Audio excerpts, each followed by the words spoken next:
Where are you from and where did you study? I'm from a farming community just outside of Ottawa, and I only completed high school. I shouldn't say only. I completed high school and went to nursing school and didn't complete nursing school. What area of homelessness research are you involved in?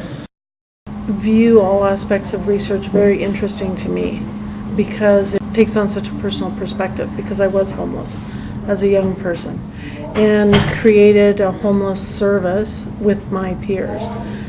Research is never research to me.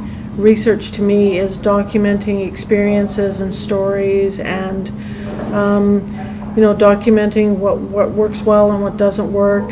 And so I view it as a very natural process from how I see things. So I'm particularly interested in women's homelessness, Aboriginal and Inuit women and how they experience homelessness. Very interested in mental health, the impact of colonization and trauma.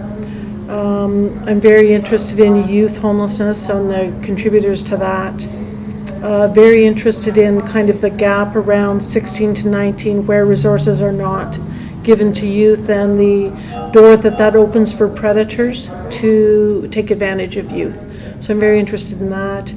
I'm really interested in rural and remote issues.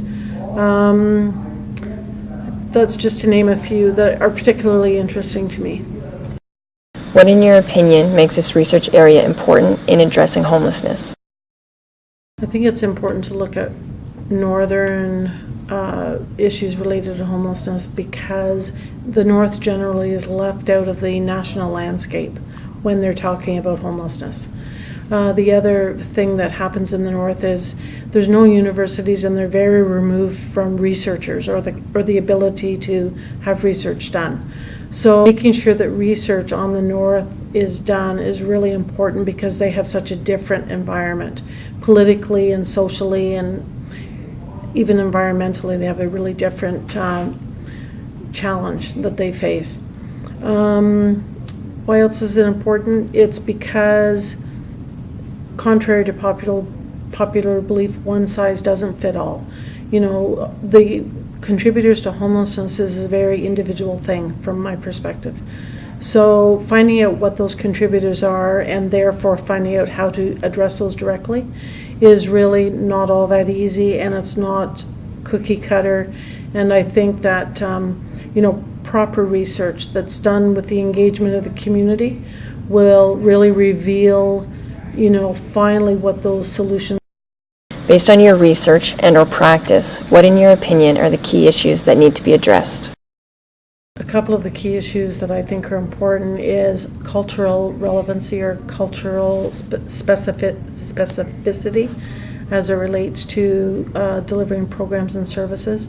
I think it's really important that populations, particularly Aboriginal and Inuit populations, control their own resources and not have to be have a service delivered to them by a settler group, meaning a mainstream. I think the kind of final thing that's important to me is the tipping point where you're in a collaborative or you're forced to work in a partnership or in a collaborative, and then when that becomes being co-opted.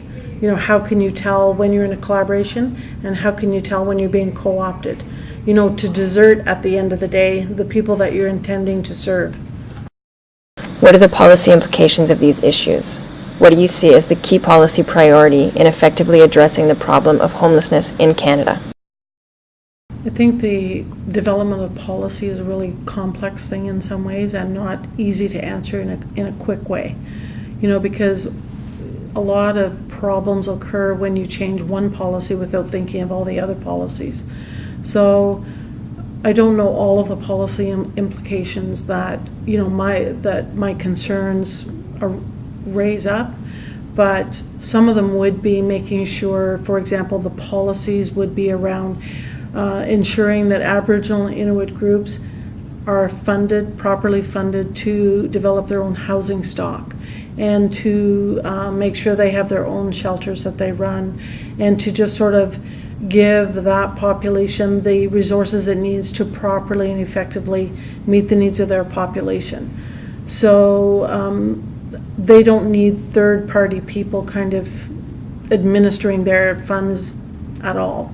So that would be one example of where, something that's important to me is to have Inuit and Aboriginal organizations run their own programs. And so the policy implication would be to, deal with the fact that that's largely done by non-Aboriginal groups right now. Who needs to be involved in implementing your suggested policy or practice change?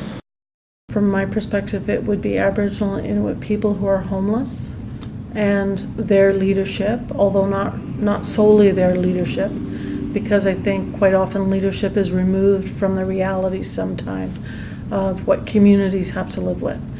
The federal government, Indian and Northern Affairs, different departments in the federal government would have to be involved.